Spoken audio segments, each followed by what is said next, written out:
3, 2, 1, and we're on. My God, what? We're on. Hey everyone, I'm Liam the daughter. I'm Lori, I'm the mom. What are you fucking giggling about? Well, after last week, geez, I got to giggle. We got to giggle. Yeah.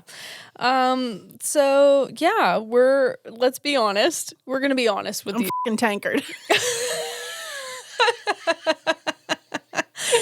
Yeah, we're all full transparency. We're all really still sad over here. Yeah. We're a little bit in the process of grieving. Mm-hmm. I'm going to be honest.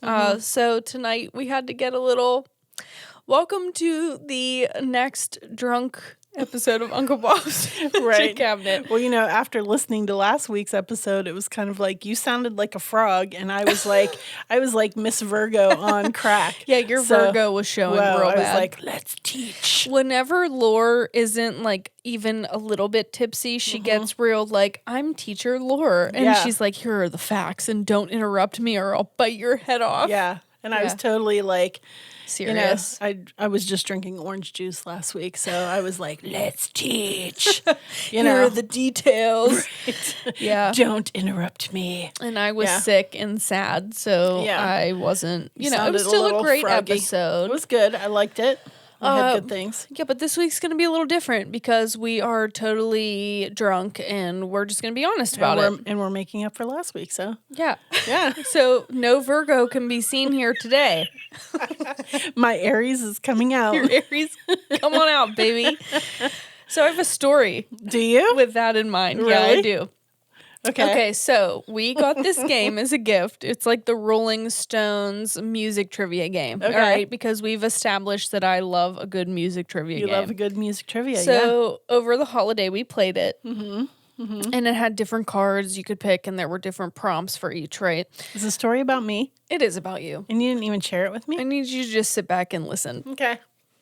So one of the games in this was you would pick a artist card, Right. and you could give one word to describe that artist. Okay, I already know where you're going. And okay. and your playmate had to guess. Okay, so for example, if me and you were on a team and I picked up the Prince card, I could say purple. I could say doves. I could say rain. I would know it was Prince. You would know it was Prince. Like that. One word. Okay, one. Did I give not one word? No. Okay, here I go. So, Lore, keep in mind we've already played a few rounds. So Okay. she should know. Did I? Yeah. Okay. She should know what the gist of this game was. She picks up the card Arctic Monkeys. And she's supposed to describe Arctic monkeys in one word to me. One word. And she's like, oh my God. She's sitting there. She's like, oh my God, I don't know. I don't know what to say. And I'm like, just one word. Just think about it. And she goes, Diane Fossey lives on the snow caps. And I was like, what? That's not one word. That's not one word, first of all. And second of all, what the are you talking about? She goes, disqualified. She goes, Diane Fossey lives on the snow caps. I was peeing my pants laughing because I'm like, first of all, girl, you're not following the rules. Second of all, I get it. I get it. And it's Arctic Arctic monkeys. And I guessed it. I guessed it correctly because we're on the same wavelength. If you don't understand, Diane Fossey studied gorillas. So there's your monkeys and snow I should have caps. said Jane Goodall. You should have. Yeah, it was a little off base, but we accept it. Still 2 words. Still 2 words. Yeah, you're still not getting the one word. That's fine. And again, snow caps, Arctic. So I think you nailed it, even though you didn't nail it. I use more than one word. So I said that Diane Fossey lives on the snow caps should definitely be a new band name. Oh, yeah. Trademark. TM. TM. Should we put it on a t-shirt? OMG. I would wear that. I would wear it too. Just a sweatshirt, a hoodie that's simply in the plainest, simplest font ever. Diane Fossey lives on the snow caps. Oh my God, I'd wear that. It's a conversation stimulator. Yeah. You know what I mean? Yeah, it is. So yeah, that's us playing a music trivia game. That's our holiday festivities. It's our holiday festivities. I laugh about it every day. We're living on the edge here, peeps. I have laughed about it every day since it happened. It's fucking hilarious. I love it so much. Oh, that is good. Oh my God. So what else did we do over the holiday break? We redid our recording studio. We did. And it looks freaking awesome. It does. So we redecorated a little bit, made it a little more inspiring for when we come in to record. A little more us. A little more us. Yeah. I don't know. You know, we got a new intro done by Dawn Aquarius, the artist, and we kind of wanted our studio vibe to fit that a little bit. Flow with that 70s, vibe. Yeah, a little more color, a little more pizzazz. Got some stuff in there that we've talked about in some episodes, and it's like totally cool. It's fun. I kind of I want to be in here now. Not that I didn't before, but I'm like, ooh, I'm ready. I'm excited. Completely flows. I love that. Right? I love drunk Lore. She's the best. It's my Aries coming out. She's so cute. There you go. Okay, so do you know what I'm talking about today? I don't. What are you talking about? All right, you're going to need to buckle up because it's a good one. All right. Good thing I'm drunk. Is that what you're saying? Yes. Oh, and wonderful. Good thing I'm drunk. Okay, so this was highly requested. Okay. So if you don't know, if you follow us on social media, occasionally I will put out a little blurb that says, like, what do you guys want us to talk about? What topics do you want us to touch on? And Teen Witch kept coming up. Teen Witch. Teen Witch. Okay. And I had never seen it. Never seen it. I thought it was a television show. Never heard of it. It's a movie. Really? It is. Okay. All right, are you ready? Yeah. Okay, Give it it is to a me. 1989 family/comedy film.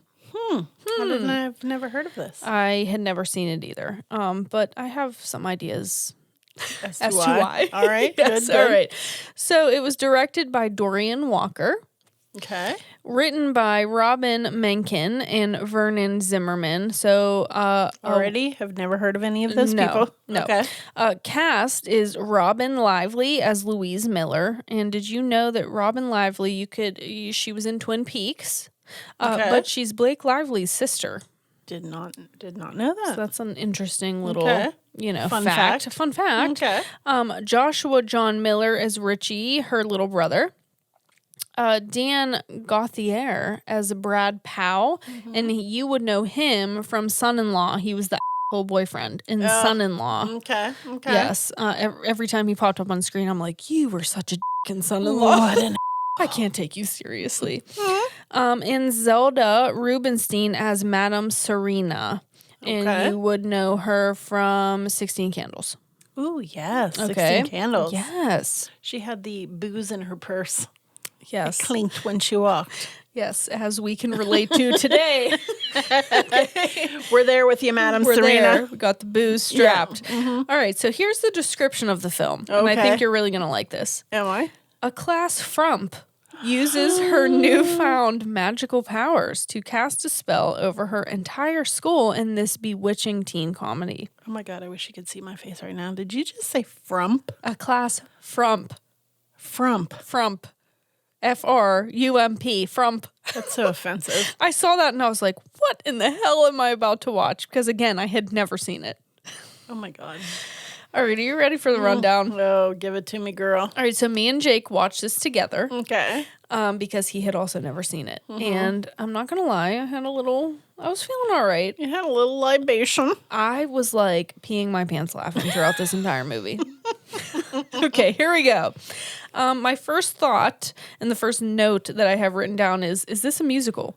Because it opens with an 80s tune, a montage of a shirtless man and a caped woman with neon lights everywhere and sweet, sweet saxophone. Sweet, sweet saxophone. And that is common throughout the entire movie. Really? And I'm like, is this a musical? And it is. Is it really? It's a musical. Oh my God. So was it not Tim Capella playing the sax? It was not Tim Capello of Lost Boys fame playing the saxophone. I don't know what it was. It wasn't great.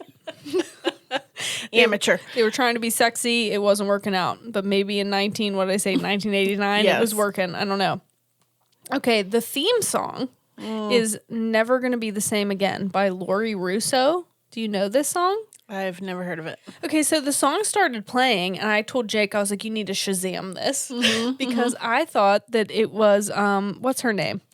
The girl that I like. I thought it was Taylor Dane. Oh my God, Taylor Dane. Taylor Dane, tell it to my heart. Yeah. It sounds pretty much exactly Does like it that. really? Yes, it does. I think most of those, gal 80s girls Sounded like Taylor Dane. all sounded like Taylor Dane. Right. Or Debbie Gibson. I don't know. One of the two. It was one of the two. Taylor Dane was a little more risque. Debbie Gibson was a little more girl next door. Yeah, right. Okay, right. there's your 80s. Rundown. There's your 80s rundown. Okay, so it turns out that this montage that's going on at the very beginning of the movie is a dream sequence. A very, very long one. Oh, no. To the point where I was like, what did I just turn on? Okay, so Louise is the main character. She wakes up from this dream. Her little brother Richie is eating cake under her bed. And I'm not making that up. He's literally eating like a chocolate cake under her bed as she wakes up from this dream. I have no idea why. They never explain for what why. purpose? I don't know. Throughout the entire film, Richie is seen eating. It's like his character trait that he likes to eat. In hidden places? No, he just likes to eat. And I guess he just wanted to eat under her bed. I don't know. Okay. All right. I didn't look too much into it, okay? I'm not going to go too deep. All right. He mentions that all Louise thinks about is Brad. And he knows this because he's been reading her diary. Ooh. Side note. I never had one of those. A diary? Yeah. I never wrote in a diary I never either. had a fucking diary. I don't want nobody reading my shit. I don't want anybody reading my either. Like, I wasn't going to write my secret thoughts down in a book someone could find. That's a paper trail, girl. I kept that all up here. In the noggin. In here in the noggin. In the noggin. Steel trap. Right. You can't get in there. Yeah, right. Side note, the brother who finds the diary is funny as hell. Mm-hmm. Like, he's the comedic relief in this film. All right. Even though there are many Even though funny. it was comedic. They weren't trying to be comedic throughout the rest of the thing, but they were. Louise sees Brad, her crush, picking up his popular girlfriend across the street. Of course.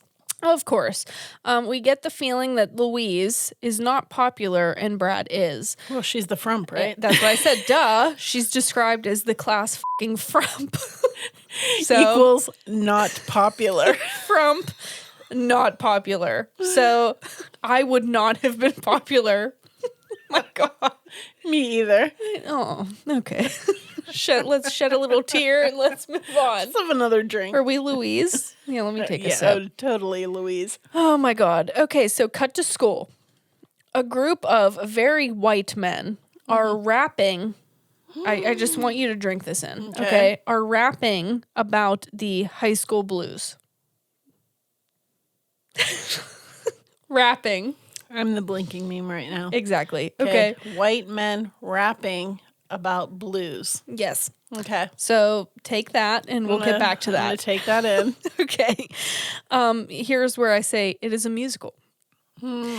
Okay. In English class, Louise's diary page somehow gets mixed up with her homework, and her diary page that is all about her wanting to kiss Brad is read aloud by the teacher. And Brad is in the class. So she's mortified. Okay. Yeah. Cut to a scene in the locker room after gym class, and there is a song performed called I Like Boys. Oh, okay. By all of the popular girls. Oh, Lord. There's a dance party. I wrote what the is happening because I'm literally equals hang me now. I'm like, it's like I like boys, and I'm like, what is going on? And when I say it comes out of nowhere, I mean it comes out of nowhere. You're not expecting a musical number. No wonder I've never heard of this. Exactly. Film. Okay, so Louise is staring at the girls performing this musical number like, what the are you doing? As were me and Jake. We're like, literally, what is going on? But okay. Afterwards, there is a sexy montage of Brad throwing like a football. You know, Brad. You know when they like zoom up, slow mo, and he's like, oh, He's throwing the football. He's like, oh, Couple sweat beads coming off the brow. He's like wiping his sweat with a rag. Oh, let me throw this football. It's fucking weird. Okay. And Louise is like watching this slow montage, and he catches her staring, and he's like, hello? Creeper. Hello? Hello, creeper. Okay, so You're a frump. I'm popular, you're frump. Back up. Back the up. Get out of my space. Oh my God. So in theater class, what do you know? Louise and Brad are picked to perform the roles of the lead characters in the play Ondine. Ooh, Ondine. Ooh, yes. There's a little love scene where Louise's character Ondine removes Han's armor with her magical powers. Ooh. And we'll get back to this. Okay. All right. I'm gonna keep my Zip your lip. zipped because I want to say something. But go ahead. No, zip Nope, it. zip it. Save it for later. Okay, as Louise is riding home on her bike, because again, she's a frump, she rides a bike, she doesn't have a car. Okay, I need you to remember that. Louise stumbles across a sign that reads, Madam Serena, in your hands, past, present, and future. And she's like, I'm intrigued. And Sounds she goes cool. in. All right. I would. Cool. Yeah. Madam Serena knows all, sees all, and tells all is what she is told when she walks into the house. And the house is pretty cool. Yeah. Okay, yeah, there's like a cool palmistry sign. I don't know. It's very mystical. All right. Love it. Okay, Serena is styling. She's wearing this hat that is, at the center is this massive shell, like a seashell. Okay. Nice. Okay. We get the feeling that Serena is like a witch. Okay. Okay, like a psychic maybe. Right. Can't you tell by the shell? By the big on old her shell. hat. Okay, so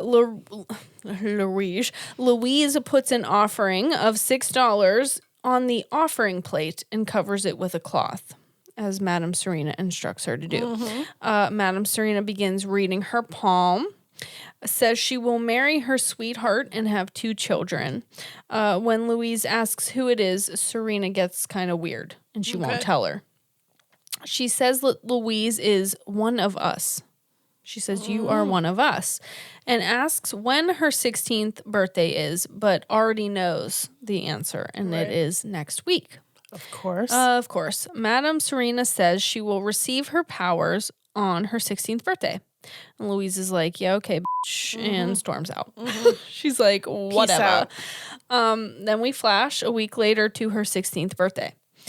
As she's talking to her theater teacher, they stumble upon a weird old necklace in like the prop department that no one has ever seen before. Of course. Okay. Louise puts it on and notices that she instantly feels Connected. different, connected, weird. Ooh. Then there is a harvest dance. Okay. This movie is very choppy. Okay. And it's not just my notes that are, the movie is choppy. So we throw a harvest dance into Ondine? She's no. They were performing Ondine. She puts on the necklace. Now they're at a harvest dance. Okay. Separate things. All right. Chip, chop, chip, chop. I need you to keep up. All right. Okay. Get with it. At the harvest dance, I have an important note. Brad is wearing a bolo tie. Oh, no. I really wanted And he's the cool guy? He's a cool guy. Oh, I really wanted to bring it up because he walked in and he was wearing the bolo tie, and I was like, he's like, and I'm the cool dude. check my bolo tie. Okay. I really thought that I needed to point that out. Right. Louise changes out of her frump clothes into a stylish 80s dress with teased hair, and of course wearing... Does she crimp? She crimps her hair. Oh, okay. 100%. Of course. And of course she's wearing the mysterious necklace that she stumbled upon in the prop department. Equals sex appeal. Hello, I'm sexy. Equals I am no longer a frump. It's 1989. I crimped my hair. Brad's got a bolo tie on. Let's get it on. Frump gone. Frump no more. TM. A Faith No More cover band.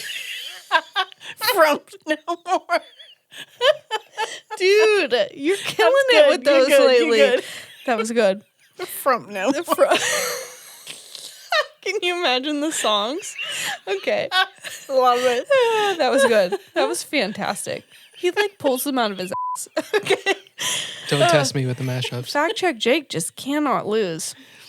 Anyway, in my notes, I have Taylor Dane called. She wants her look back. Okay.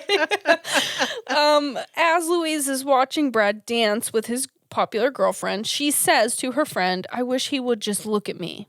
And then all of a sudden he looks at her. Oh, of course. I didn't see that coming. You didn't? No. She's got her magical necklace on. Okay. Then she says, I wish he would just come over here. Oh, Lord. And guess what? He does. He comes over here. Oh, my gosh. Okay. Says, remember that time in Ondine when we had a love scene? Do you see my bolo tie? I wore it just for you. Oh my gosh. Brad says to her that he needs to talk to her, and they go outside and he asks her to help him with his English paper because Brad's a little dumb. Oh, jeez. Oh, Lord. Okay. Okay. Later on, Louise's dance date, okay, because she was set up with like this quote unquote nerdy kid. Mm-hmm. Okay. He's being a perv. And he's being a little aggressive, and he's low-key, like, trying to sexually assault her. But, of course, it's an 80s movie, and it's totally glossed over. Shocking, I know. Right. She says, I wish you would just leave me alone. And he quite literally disappears into thin air. Nice. Okay, so obviously something is going on with Louise. She's making things happen. She's not catched on yet, I'm sure. She's not caught on, catched on. She's not catched on yet. She's not caught on. Where is my English? Drunk lore is literally my favorite. Okay, so she's back at home from the dance, from the Harvest Festival. I'm sorry. From the Harvest Festival. Okay, her brother keeps calling her a dog. Okay, I have no explanation for this. He's calling her a dog. He's like, you're ugly, you're a dog. You're a frump. You're a frump. Until he finally turns into a dog. He literally turns into a small little pup. Okay. She picks him up and she's like, what the hell? And she throws the dog into a bath that was just miraculously run. Like there was a full bath already run in the bathroom. And she throws the dog in and it turns back into her brother. This movie sounds like a nightmare. It's bad, Mom. Okay. All right. Just let me get through it. Okay. All right. Okay, so she rushes back to Madame Serena. And she's like, what the hell? I made my date disappear. Brad's wearing a bolo tie. My brother is a My dog. brother was a dog and now he's not. What is going on? And she tells Louise that beginner's spells are very weak. That's why her brother turned back into himself after she threw him in the water. Okay? Just act like you know what's going on. Okay? I'm going to pretend. Okay, thank you. Madame Serena is like, girl, you're a witch. If you didn't already figure that out. And she shows her a book that is called Magic Majorum, New Faces of 1652. And shows her a picture of herself from long ago in a past life wearing the same magical necklace that she is currently wearing. I see where see this what- is going. okay. All right. You I'm see following what's now. happening? I'm like, up until this point, I was like, what the is happening? As were me Okay. and Jake. We were like, All right. what the is going on? She gives Louise a book to brush up on the basics of witchcraft, and she shows her how to turn coal into money. Hey, where's that spell? I need it. I said the same thing, like, Where's- hello. Somebody, bring Why it on. hasn't anyone taught me that? Right. Madame Serena, where are you at, girl? In the beginner's book, Louise reads that magic exists by stimulating the harmonies that already exist in nature. All things natural are under your sway. Oh my God. Did you hear that? Oh my God. There's another person here with us today. There's a little rumble there. Leanne's gurgle. You. Your my golem. Oh my gosh. Okay. The power is in the word. Be careful what you say. So she basically tells her, like, it's all about how you say something, what you say. So be careful because your words have power. Okay. Okay, so she starts doing some spells from the book. She's feeling herself. Interestingly, the first spells that Louise starts to do are to call the elements, which we have talked about many times throughout the show. First, she calls the wind, then she calls the rain, etc., etc. Yes. So they did a little bit. I'll give them that. Fire, earth, air, water. Gotcha. They did a little bit of research there. Louise decides to put a truth spell on Brad's popular girlfriend after she realizes she's got some juice. Of course. That's exactly what I would use my newfound magic for. After I fucking called the wind and called the rain, you know what I would be like? Let me fucking do some stupid truth spell on this girl that means absolutely nothing. What? Amateur move. Bush. This is Bush League. Bush League. The truth spell works. Of course, all of the popular girls start like revealing that they don't actually like each other and blah, blah, blah. And they end up fighting. And Louise is like, gotcha, Total 80s. Total 80s. Totally 80s, yes. Then, after she realizes that works, she fucks with her bag English teacher who has like picked on her throughout the entire year. He's the one that exposed her love letter to Brad at the beginning. Okay. So she's like, I'm going to get you back. And she gives her best friend the confidence to go after a guy. So she gets back at her English teacher. She gives her best friend the confidence to go after a guy. And she also gives her theater teacher the winning lottery ticket number. Okay, so she's like doing certain things. And I do have to make a side note. When I say that she gives her best friend the confidence to go after a guy, it's via a rap song. Oh, shit. Really? Called Top That. Oh, no. If you have time, I urge you to go to YouTube and Google Teen Witch Top That, and that's all I'm going to say about that. I'm scared. It's bad. It's the whitest thing I've ever seen in my life. Okay. Wow. Anywho, now it's time for Louise to focus on her. All right, she's helped her friends. She's gotten back the popular kids. Now it's time for her. And she wants Brad. Okay, she even after the bolo tie? Even after the bolo tie sealed the deal. She was like, you know what? Yeah, I like Brad, that bolo tie. You look good. You look good. Look good in that bolo tie. It's time. I want you. I want you. She wants to be the most popular girl in school, and she wants Brad and his bolo tie. Okay. So Serena gives her a potion and tells her to spin around 13 times. After saying the spell that Serena gives her, she'll be the most popular girl around. And she'll no longer a frump. No longer a frump. From frump to... From dumpy frumpy to head witch in charge. Okay. Oh my gosh. Of course it works. She becomes a cheerleader. She's hanging out with all the cool kids. I say that all the white dudes are after her because, again, this is the whitest movie I've ever seen in my life. But one guy, only one white dude matters, and that's Brad. It's all about Brad and his bolo tie. It's all about Brad and the bolo tie. New band name called it Brad and the bolo tie. That's a good one. Brad and the bolos. That's good. That's good. So she meets up with Brad and a hardcore makeout session ensues. Ew. Ooh la la. That's what it's all about, really. That's what it's all about. She's like, you better wear the bolo tie or no makeout session. Under the bleachers, of course, I'm sure, right? Yeah. I think it occurred in an abandoned house, which was a weird twist that I appreciated, but all right. Of course, she starts feeling bad, right? Because is Brad actually in love with her or is he under a love spell? Okay, which if you want to know about love spells, we talked about that in our Patreon. Yes. Exclusive episodes where we talked about why you shouldn't do love spells. Right. And this is, again, another example of that. So cut to the prom. Okay, the theme is moonlight and magic. Oh, of course. Of course. Louise decides to take her magical necklace off. She's taking it off. Because she wants to know if Brad really loves her, if it's just because of the spell. He don't love you? Well, in this one, he still loves her. Really? After the necklace is off, he grooves on over to her. And I literally mean he like dances over to her. With the bolo tie? I believe he is still wearing a bolo tie, which Good bold Lord. move.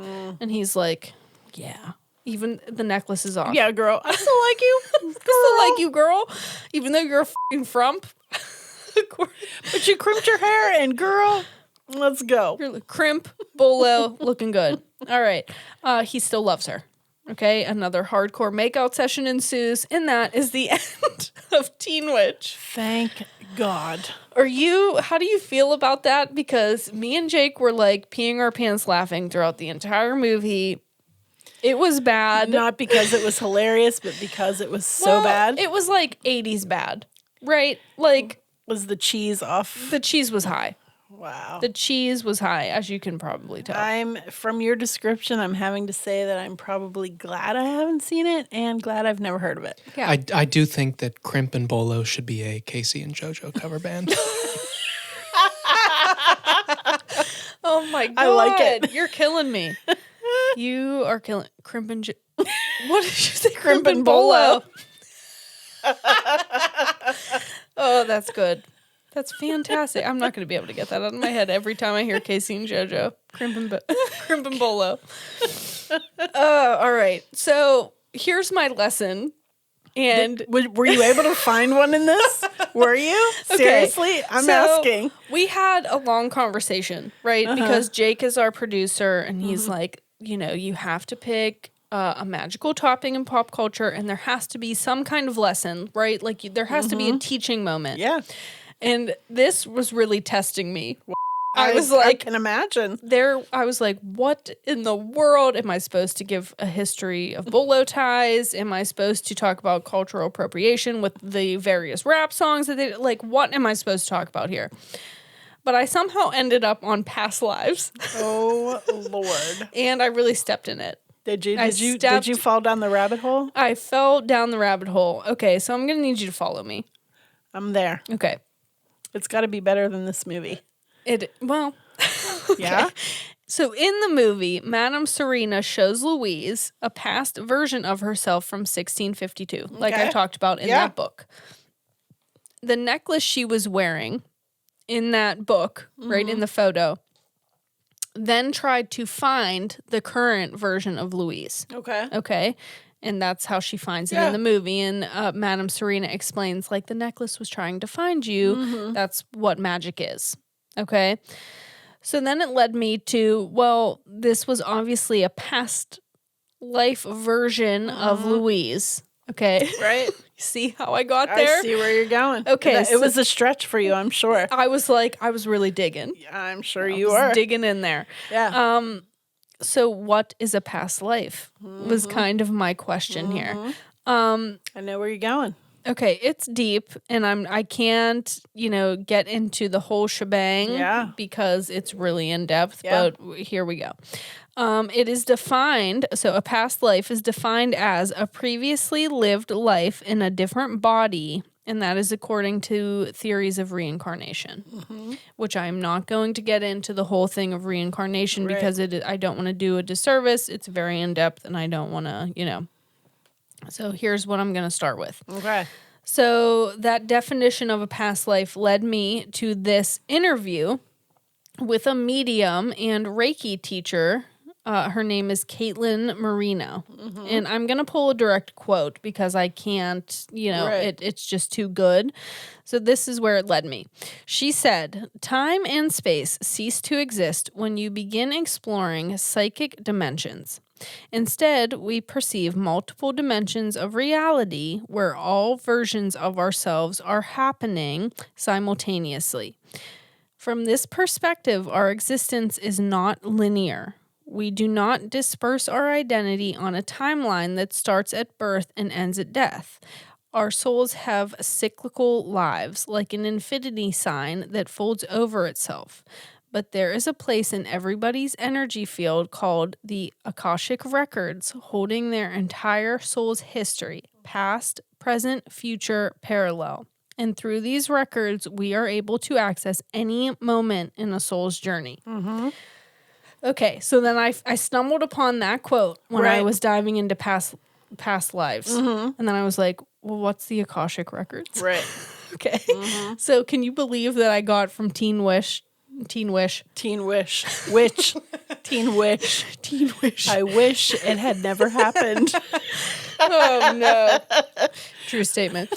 Teen Witch to the Akashic Records. I'm amazed, actually. amazed? Yeah. I don't know how this happened. That was pure magic. It was pure magic. Some people say Akashic Records. I tried to like look up pronunciation because you know I'm bad at this. Right. And what I found is Akashic Records. Akashic. Okay, so they are defined as a record of each soul's journey, past, present, and future. All memories, thoughts, events, etc. are recorded, on this Yeah. record. Yeah. I don't even know. This is like really in depth. I'm Yeah. not trying to like take this lightly, but it gets It's deep. very in depth. Yeah. Right. In occultism, these records or memories are said to be imprinted on akasha, which is a Sanskrit word meaning an astral light which exists beyond human senses. Okay. Some think that anyone can learn how to access and read these records. Some say that only a select few truly can access these records. Right. There are people who do Akashic record readings or past life readings. They normally involve meditation and rituals, etc. There are spells and whatnot about past life healing, which you can research if you're interested in, because again, this is a very in-depth subject that I don't have time to completely go into. Also, past life regression therapy is a thing, and it involves hypnosis that helps you access these memories from past lives. But this is wildly discredited from like people in the medical field. So take from that what you will. You can do your own research there. Okay. So why would you want to look into any of this? Right? Like, why would you want to look into a past life, or why would you want to look into your own Akashic records? Okay. The idea is that past life traumas can affect you in your current life. Correct. Okay. So the idea is that your soul has probably lived many lives before this one in different bodies, depending. Some people are newbies.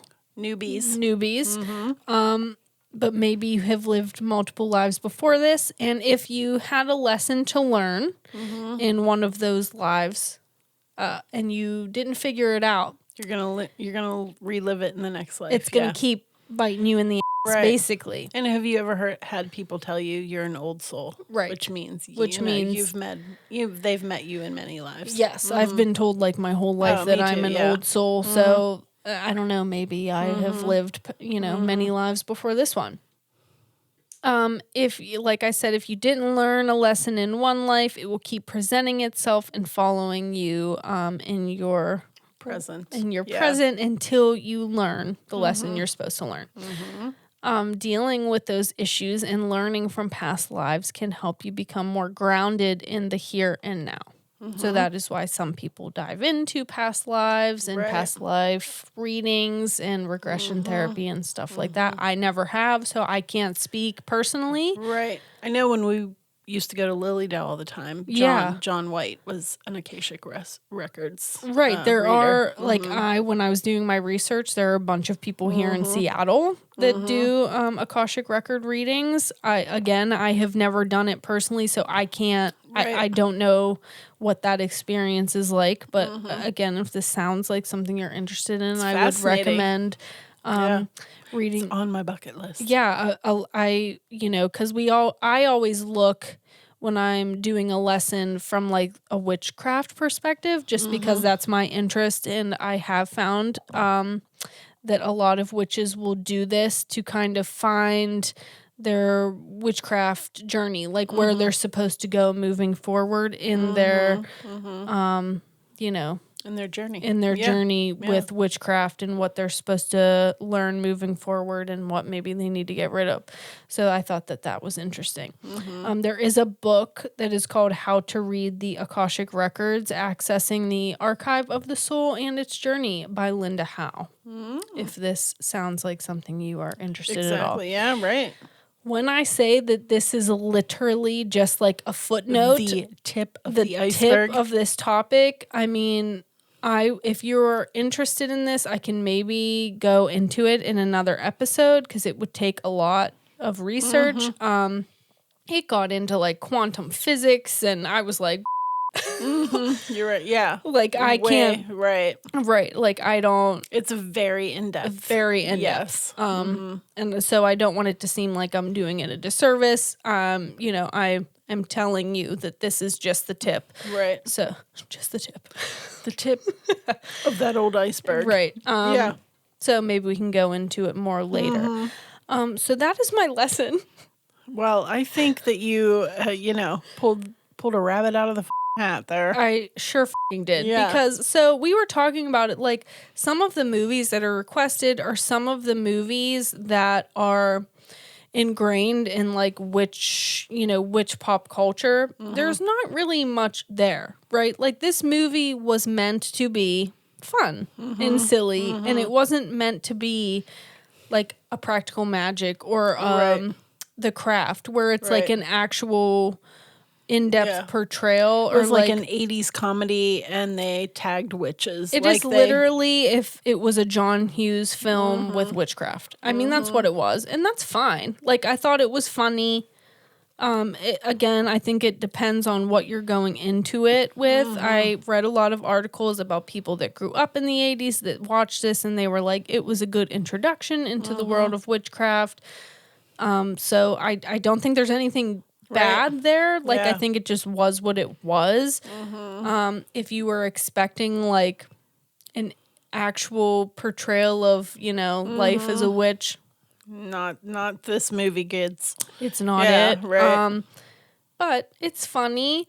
I will say I had a little side note that this movie kind of, again, because it was highly requested, it kind of made me realize, like, the lack of, not that I didn't already know, I did, but this really was like, whew.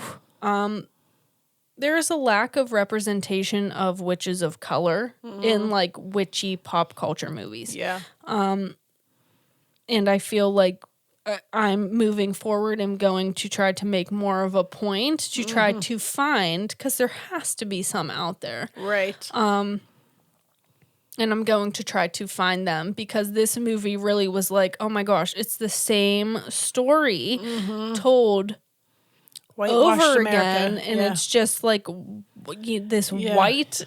I'm not trying to be mean, but it's just this. It's so white. Yeah, it's so white. And so the very not diverse. Right, there are not people of color represented. Other cultures at all. So moving forward, I'm really going to try to like keep that in mind.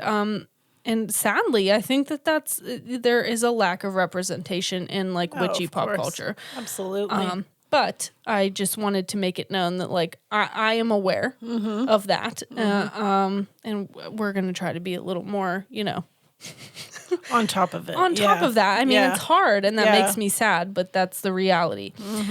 So I have some side notes. Okay, great. Okay. At the harvest dance, Louise and her friend are seated at table 13.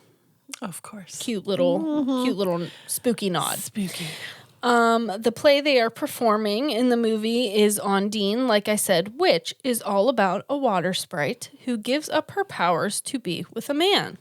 Which the movie follows along that line, right? Like Louise gets all of these powers, and then in order to be with Brad, she gives up her witchiness. And girl, can I tell you that I am sick of that? Giving up the power for a man. I am over that. If I see that in one more movie, I'm going to flip my lid. But it makes me think of the movie Ondine, which is about a selkie. Yeah. We're going to have to do that. We're going to do that because it has come up a few times now. As with most 80s movies, the sexualization of women is at an all-time high. I don't, not happy about it, but sadly... Yeah, in the older movies, 80s, right? Exactly. There, like I said, there is this palmistry sign at Madame Serena's house that you love it. You want it? I like need it for I have to have it. I have to have it for my house. There, another side note is so much saxophone in this movie. Like more. But yet it's not Tim Capello. It's not Tim Capello from The Lost Boys. It would have been a lot better if it was. Yeah. It sounded like soft. I don't know, like they were trying to make Elevator music. Yes. Like it was it wasn't good. That's not 80s. It's not. Another side note, not only was the main, heartthrob wearing a bolo tie, there were bolo ties throughout the entire movie. And I have just a question for you. In 1989, were bolo ties hot? Or like what was Not where happening? I lived. Where did this film take place? I have no fucking clue. Was it in a place where bolo ties were the norm? Because I don't think so. not where I was from in Pittsburgh, Pennsylvania, did we see a lot of bolo ties. Which is kind of shocking. But I mean, there were a lot of bolo ties. Like a heavy amount. They went heavy on the bolo. Wonder where it was filmed. Where was it supposed to take place? I don't know. I want to say like Los Angeles or something, but oh my God. Well, they were ahead of their time. In regards to the many really white rap numbers that were performed, Jake said something that I had to write down. And he said, gotta love a good penis rhyme. Yeah? Because there was a whole song about I like boys and penis. Really? Yes. Wow. So he said, gotta love a good penis rhyme. Great. And I thought that was the funniest thing I've ever heard. Well, awesome. Again, in my last side note, and I've said it many times throughout this, and I'll say it again, it was the whitest movie I've ever seen. And that's all I have to say about it. Wow. So, Great. If you're looking for a laugh, A waste of an hour and a half? No. I wouldn't say it was a waste. It was You liked funny. it? It was good? I wouldn't All say right. I liked it either. I was indifferent. It was funny. It was funny. There were no, did I feel like I was like, ooh, me as a witch, this really represented me? Absolutely not. Right. But it was funny. It had some good 80s moments. Right. And however you find your way to witchcraft is a good thing. a good thing. So there's that. That, my friends, is Teen Witch. Take from that what you will. Awesome. That's it. Woo! Am I up? You are up to bat. I am up. All right. Well, you know what I'm doing today? I do. Gosh darn it. I am doing Alice in Wonderland. And you sound so happy about it. So no wonder I'm drunk for this episode. Let me just say that. So I'm just going to start. I'm going right in. Just dive in, girl. So I'm doing the Disney 1951 movie Alice in Wonderland, not the Johnny Depp, Tim Burton. No, we're not going there today. We're going 1951 Disney, based on the book The Adventures of Alice in Wonderland and Through the Looking Glass by Lewis Carroll. Okay. I'm Okay. there. There we go. Upon its initial release, the film was a huge disappointment.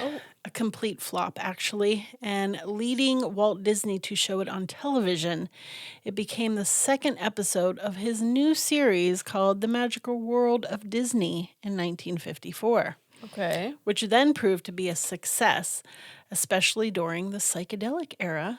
Eventually, it was re-released in theaters, which would prove to be a huge success, and the film became even more successful through merchandising and home release, Okay. home video release. Interesting. So, while the film was initially on by critics, it is now regarded as one of Disney's greatest animated classics, and notably on the biggest cult classic films in the animation medium. Really? Yeah. Okay. I mean, I like Alice in Wonderland. Okay. I'm glad you do. So, all right. So again, the reason that I picked this is because it's been requested. It has been. It has yes. been requested. And I have to say, quite honestly, I have only seen this movie once.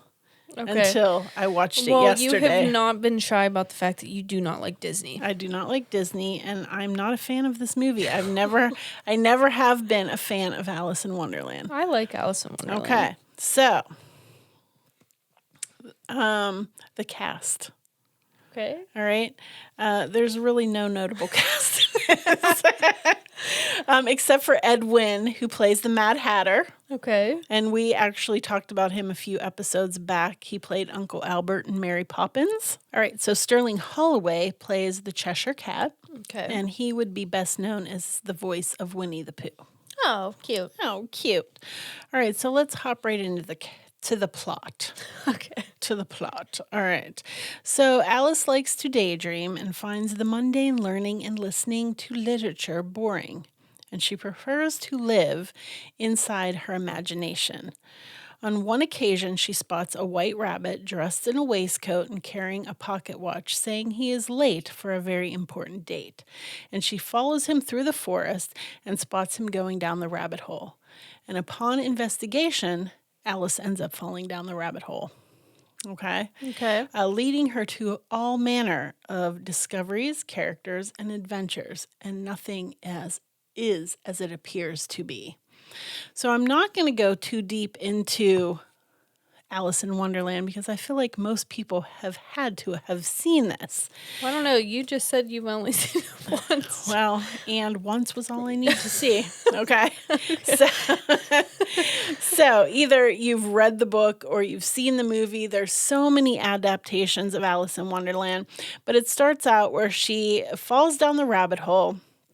She sees something that says she wants to follow the white rabbit through the rabbit hole. Right. Okay, but she can't. She's too big to get through.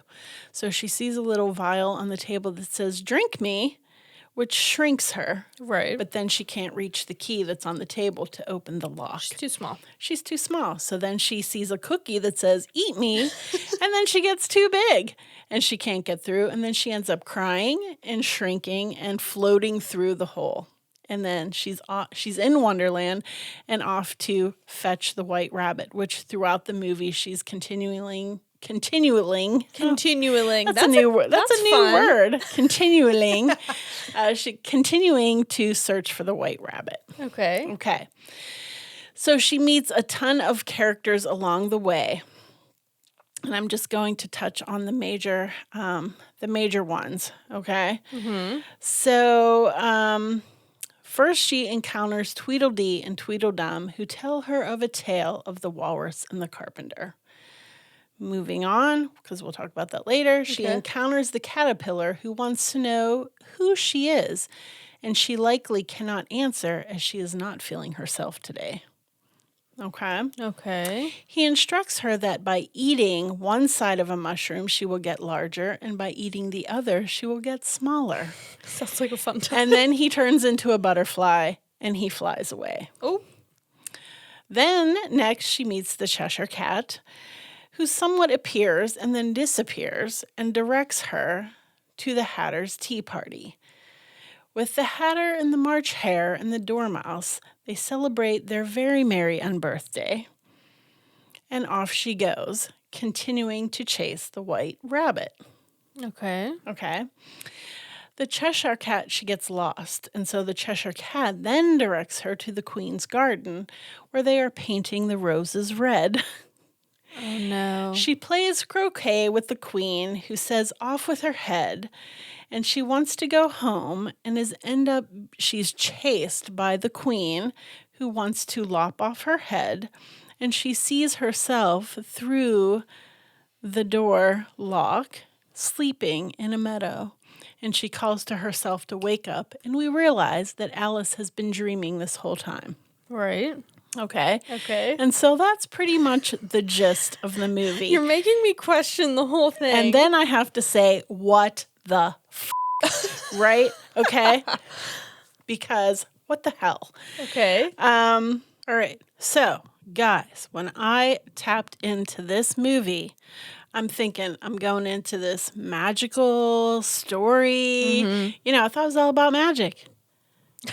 Debunk, kids. Debunked. This is not what I found in my research. Oh, Absolutely not. No wonder I'm drinking heavily tonight. Oh, no. So I have to give a trigger warning. Okay. Because there are some deep fucking topics in this, discussion. This discussion. Oh, no. So there are trigger warnings on sexualization of children. There are trigger warnings on mental illness, and there are trigger warnings on eating disorders. So if any of these things bother you, this is probably not the place where you're going to hit the pause button. We'll see you next week. We'll see you next week.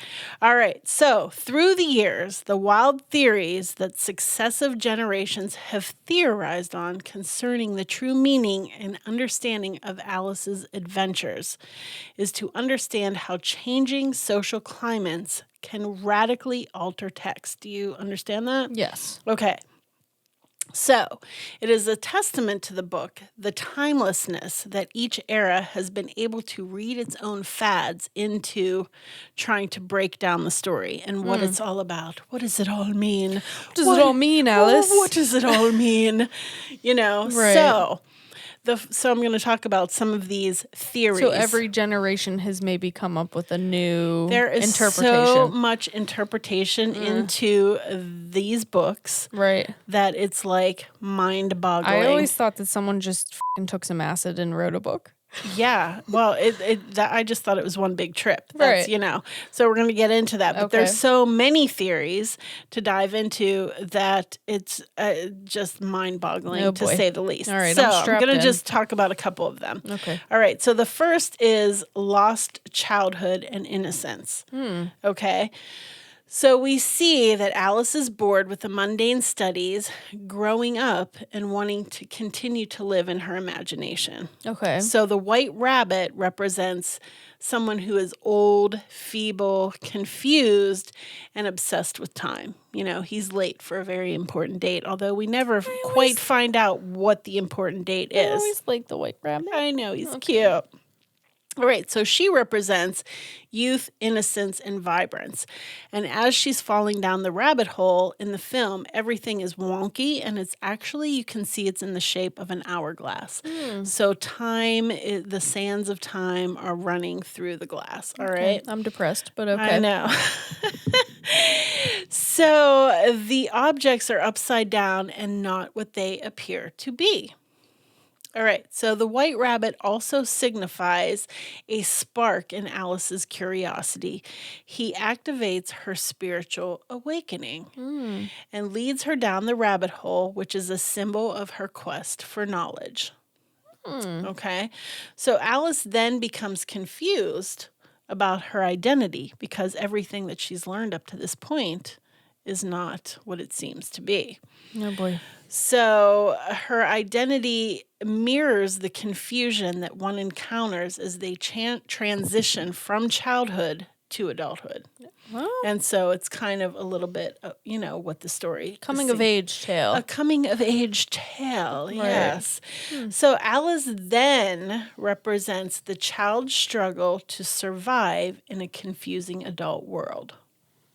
Girl. Probably one where, like a lot of adults do not realize, Yeah. what a child has to grapple with. Right.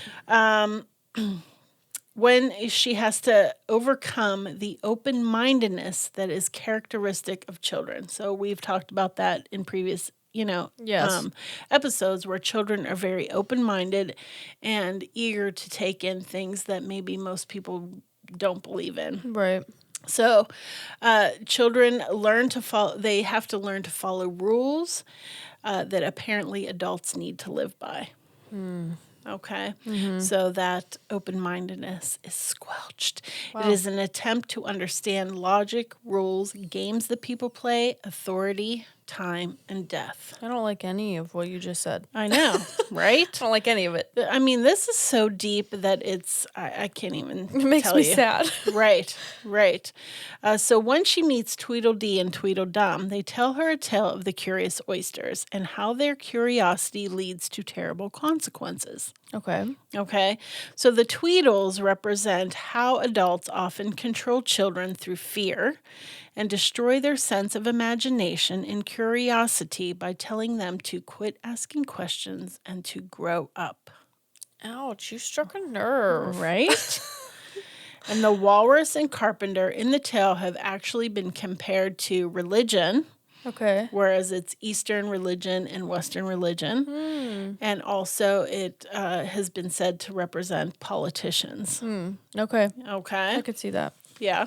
The time has come, the walrus said. To talk of many things, of ships and shoes and sealing wax. Of cabbages and kings. Right? Mm-hmm. Okay. We're good. You know where that came from. Harriet the Spy. I loved Harriet the Spy. Right. I know. We did love that movie. All right. So the next topic, of course, involves sex. Because what tell is not... Is Laura blushing? And my cheeks are red. You mentioned a carpenter. Are there roof thatchers in here? I don't think so. She's I don't think that's "Now the right wait a carpenter. I don't think minute." that's the right carpenter. Okay, so many scholars have spent much time, delving into the sexual implications of Alice in Wonderland. How much time do you? How much Apparently- free time do you Apparently, have? a lot. So, in my reading, they referred to it as a gynecological imagery. What? Just say it looks like a Sounds vagina. Scientifical. What the hell? All right, so starting with the rabbit hole. Yeah. Dirty. Okay. There are lots of locks and keyholes. Ooh. Alice's extending neck as she grows is considered to exemplify an erection. Oh, come on. Okay. And there's something about salt water lapping her chin and a masturbation. This is a kid's movie. Right. What the Exactly. Okay. Oh my God. And of course, the caterpillar can be nothing but a phallic symbol. Right? What? I never looked at What do him you and mean? said, looks like a penis to me. That's definitely a penis. No, I just thought he smoked a bunch of fucking opium and Right. So it is a tale of lost innocence as we see Alice's body grow and shrink disproportionately several times with no good reason, which is signifying puberty. That's not right. I know. So let's not forget the mushrooms also look like phallic symbols. Oh my God.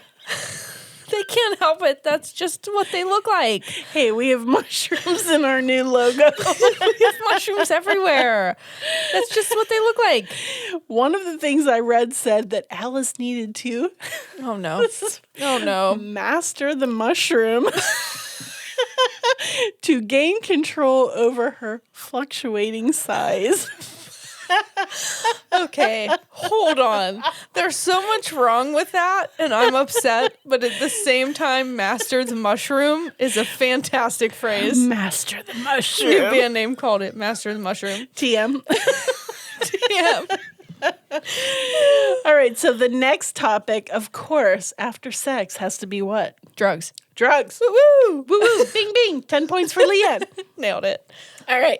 So in the 1960s, the Alice novels and their adaptations became associated with the counterculture movement and the drug culture. Mm-hmm. So we see the caterpillar smoking a hookah of opium See, that's what I said. and telling Alice to eat some magic mushrooms in order to solve her problems. Wonder where the crazy notion came from. All right. So most notably, the song White Rabbit by Jefferson Airplane. Go ask Alice. Okay. When she's 10 feet tall. Nailed it. In 1967. Right? Or Joan Jett, if you ask me. Yeah, if Jake is trying to decipher. Yeah, speaking of that game that we were talking about earlier, Jake kept confusing Jefferson Airplane with Joan Jett, and it was really funny. Anywho, In 1967, the song White Rabbit came out, and no one embodied the free-thinking spirit of that time more than Grace Slick, right? And if one song came to define the Haight-Ashbury counterculture, it was White Rabbit. it was like the song. It was the song. Right. Right. It focused on the heavy allusions in Lewis Carroll's Alice, and it invited a whole new generation to trip out on the pleasures of psychedelics. Okay. Slick maintains it was aimed at the hypercritical parents and their habit of reading drug-laced stories to kids at their most impressionable age. Impressionable. You can do it, honey. I know. I can get it out. You can get it. You can do it, Sabob and Huffy. At their most impressionable ages, while telling them actually not to do those things. let me read you a story about Tripping balls. Alice in Wonderland. but don't do trip balls. drugs. But don't do drugs. Oh, no. Alice's Eat Me. You said that so matter-of-factly. Eat Me literally gets her so high that she's too big for the room. Drink Me, I mean, let's drink it down. And a psychedelic disappearing cat and a caterpillar smoking on a magic mushroom. I loved all of it. Right? I did.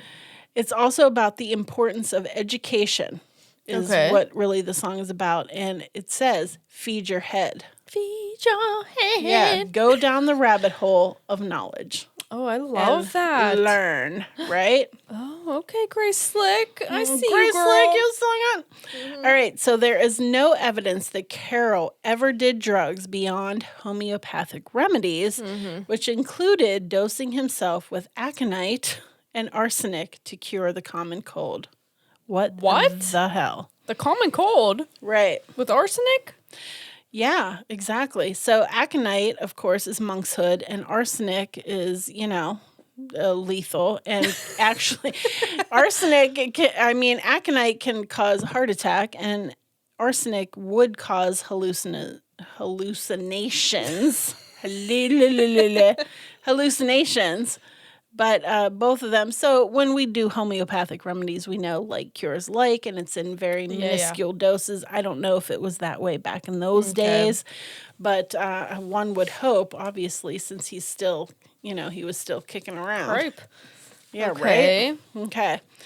So the LSD myth was debunked as it was not introduced into culture until the 1930s. Okay. Right, so he wasn't on LSD. Shush. But the mushrooms, hello.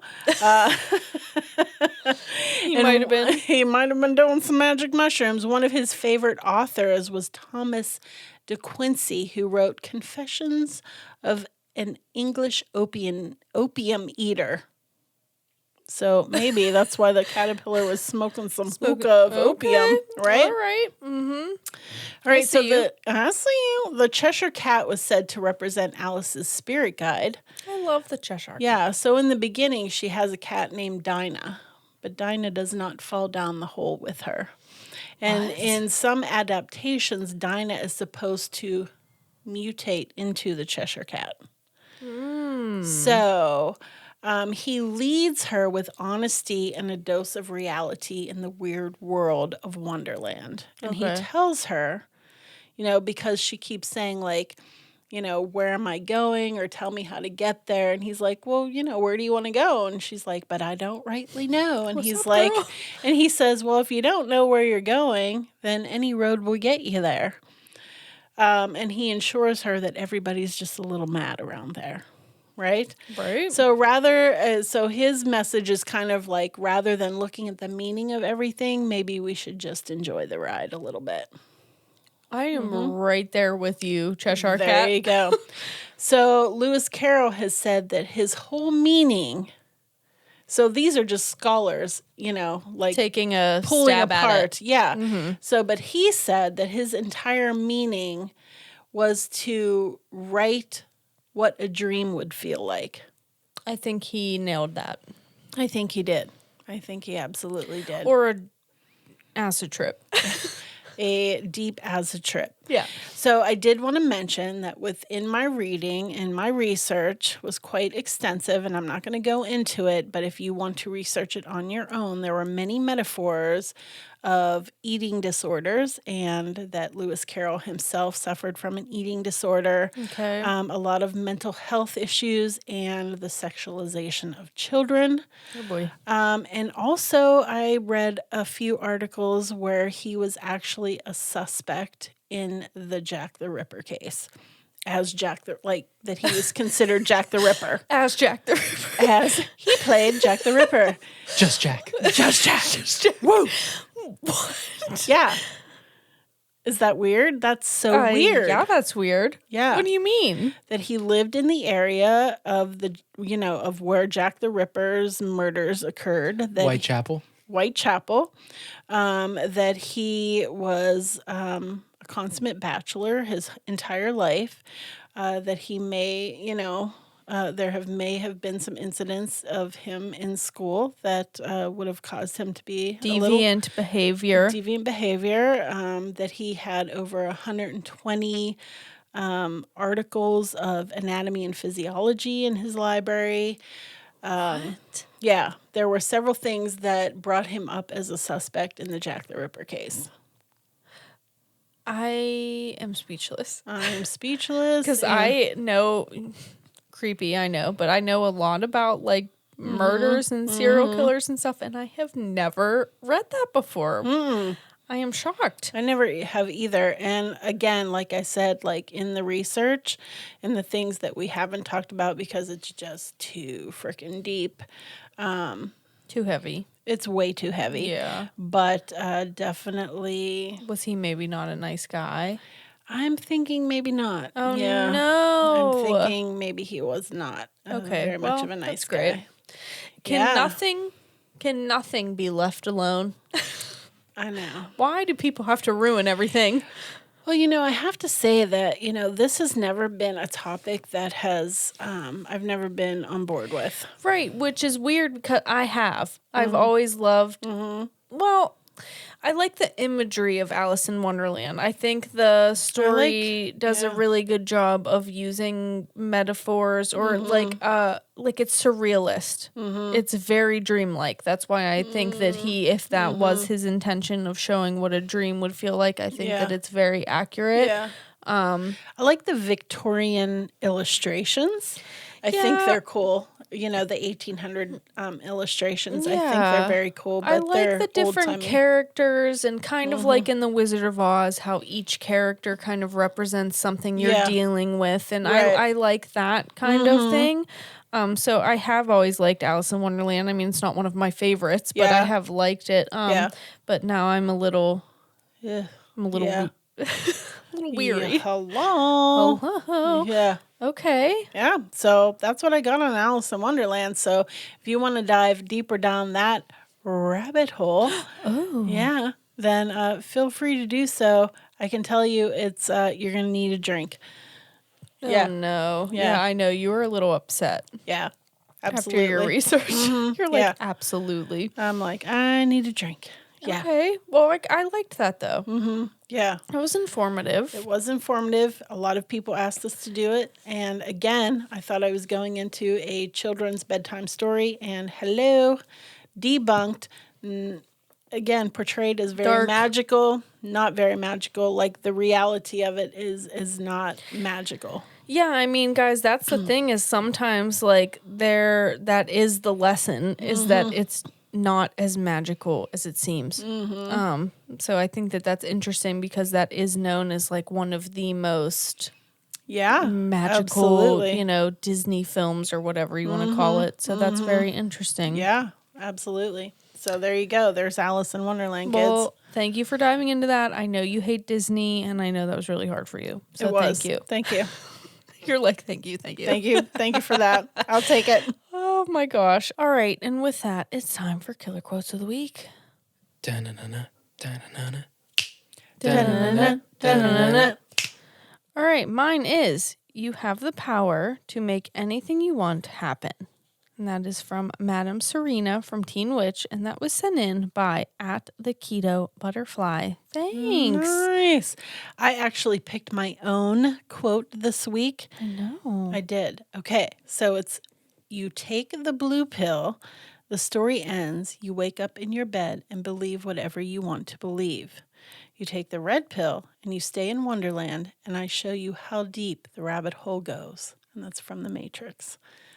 Which From you have someone never who has seen. never seen The Matrix. From someone who has never seen The Matrix, but I find it very interesting because as I dive down this rabbit hole, nothing was as I thought it was going to be. And it was actually very disturbing. Yeah. Very disturbing. So if you are into this, I would Take the red pill. I would say take the red pill and dive down that rabbit hole and have a drink in tow. Laura's taking the blue pill.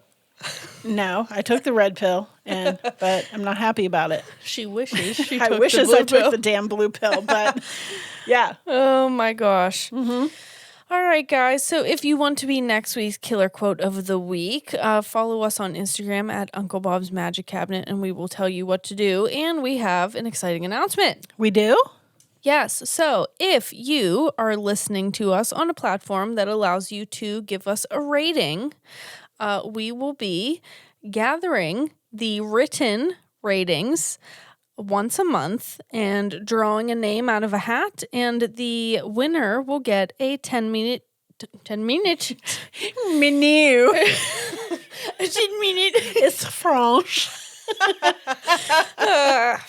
a 10-minute tarot reading with Lore over here. Ooh, fun. So you, if you're listening on Apple Podcasts, I know that you can, click the little stars and write a little, rating about why you like to listen to us and what's so, good and great about us. So sassy about us. Yeah, and we'll gather those once a month, and someone's going to get a fun little prize. Yay. So make sure you go and give us a rating. Yes. Other than that, you can join our Patreon, which is basically like our fan club at patreon.com/Uncle Bob's Magic Cabinet, and you'll get bloopers and, exclusive episodes and all kinds of fun shit. And apparently I'm doing a hot wings challenge this week. Yeah, coming up this week, we are going to film it in a few days for Patreon. We are doing the Hot Ones challenge where we eat progressively spicy vegan chicken nuggets and answer some questions.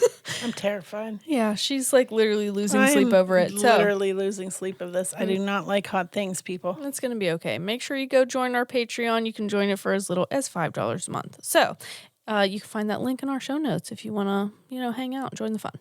Yay. So that is all we have for you this week. Thanks for hanging out. We'll see you next week, guys. See you next week. TTFN. All right, cut, print, check the gate. Moving on.